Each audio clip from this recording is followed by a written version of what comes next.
સુરતમાં આવનાર વર્ષ 2025માં ટ્રાફિકના નિયમોને લઈ પોલીસ કડકાઈ અપનાવશે। જો કોઈ ટ્રાફિક નિયમનું પાલન ન કરે તેની સામે ફરિયાદ પણ દાખલ કરાશે તેમ જણાવાયું હતું।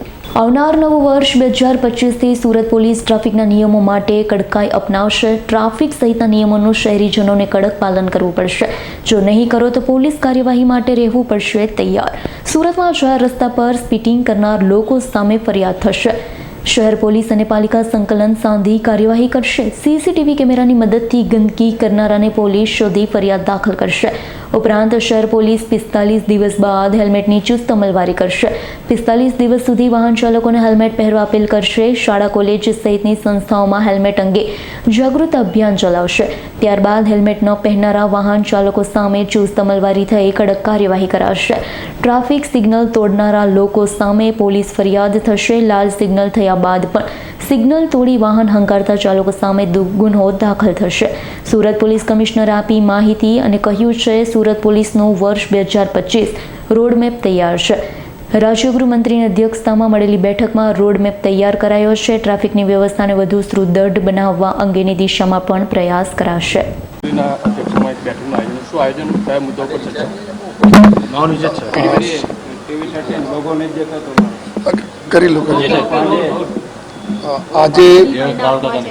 આજે માનनीय गृह राज्यमंत्री साहबना अध्यक्षताમાં અને મેયર સાહેબના, ડિપ્ટી મેયર સાહેબ અને કોર્પોરેશનના સમગ્ર સિનિયર અધિકારીઓ, પોલીસના સિનિયર અધિકારીઓ, કલેક્ટરશ્રી બધા લોકોના સાથે એક જો કમ્બાઇન્ડ મીટિંગ રાખવામાં આવી, જેમાં આપણા સુરત શહેરના નગરજનો માટે ખૂબ ટ્રાફિક વ્યવસ્થા ખૂબ સ્મૂથ થાય જોઈએ અને જો બી છેલ્લા 6 મહિનાથી જો ડ્રાઈવ ટ્રાફિકના સિગ્નલ્સ ના હોય, ટ્રાફિક સિગ્નલ્સ ના આપણા સર્કલ્સ ના હોય, રોડ ડિઝાઇનિંગમાં હોય, આમાં માર્કિંગ, રોડ માર્કિંગનો એના બારેમાં જો પ્રોગ્રેસ થઈ અને આગળ શું અમે લોકો વધારે કામગીરી કરવાને છે અને સાથોસાથ જો માનનીય ગૃહમંત્રી સાહેબ પાસે જો લોકો તરફથી જો ફીડબેક મળે છે એના માટે જો અમલવારી કરવા માટે આજે બધા લોકો ચર્ચા કર્યા અને લગભગ આવનાર સમયમાં અમુક જગ્યાઓ જો બહુ મોટા મોટા સર્કલો છે એના એકદમ નાના કરવાના, ટ્રાફિક ડિઝાઇનિંગને પ્રમાણે जो है સાથોસાથ जो है અમુક जो BRTSના સ્ટેશન છે, જैसे अपना बात करिए ત્યાં ખરવર નગરવાળા સ્ટેન્ડ છે, આ પ્રકારના જ્યાં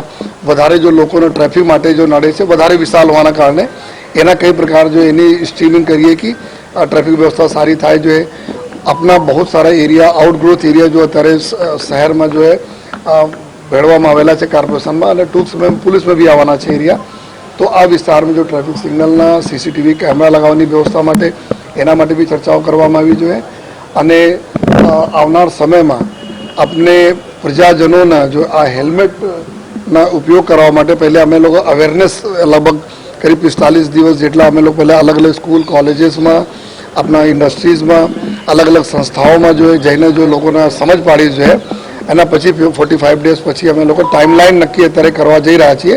एना पछी हेल्मेटना जो है अमलवारी करवा माटे, कारण कि अमे लोग सालभर अत्यारे सालना 1 દિવસ बाकी है एंड थवामां, त्यारे ट्रेफिक एनालिसिस कर्या। आ सिग्नल व्यवस्थाથી ઘણા બધા જો ફેટલ એક્સિડન્ટો ઓછા થયા। Bureau report S9 news Surat.